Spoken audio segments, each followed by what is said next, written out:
Բնակարանային գողության մասին հաղորդումը ոստիկանության Շիրակի մարզի օպերատիվ կառավարման կենտրոնում ստացվել էր դեռևս անցած տարվա նոյեմբերի 28-ին։ Գյումրիի Շիրակացու փողոցում գտնվող տնակից գողացել էին հեռուստացույց եւ կենցաղային իրեր։ Մեկնել էր քրեական ոստիկանության Շիրակի մարզային վարչության օպերատիվ խումբը։ Նախաձեռնված քրեական վարույթի շրջանակում իրականացվել էին անհրաժեշտ գործողություններ։ Փետրվարի 3-ին ստացվեց հավաստի տեղեկություն, որ բնակարանային գողությունը կատարել են 23-24 տարեկան գյումրեցի երկու երիտասարդներ։ Պարզվեց նաեւ, որ նրանք հեռուստացույցը վաճառել են 31-ամյա համակարգացուն։ Նույն օրը Գյումրիի Խրիմյան Հայրիկի խճուղում կասկածվողներից մեկը ձերբակալվեց։ Նա խոստովանեց, որ տեխնիկական միջոցի գործադրմամբ դռնով մտել են հիշյալ տնակ եւ գողոնով հեռացել պատուհանից։ Գողոնը հայտնաբերվել է։ Հանգամանքները նախաքննությամբ պարզվում են։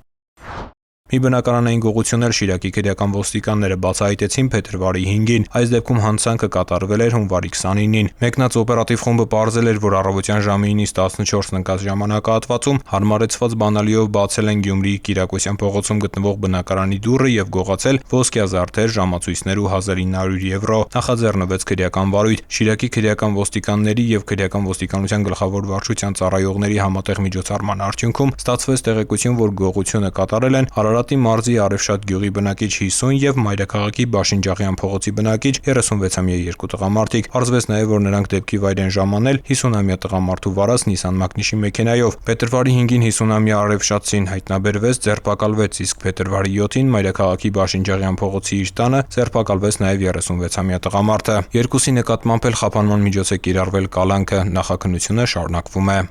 Ծանուցում հանցագործության համար մեղադրվողը համարվում է անմեղ, քանի դեռ նրա մեղավորությունն ապացուցված չէ քրեական դատավարության օրենսգրքով սահմանված կարգով՝ դատարանի օրինական ուժի մեջ մտած դատավճռով։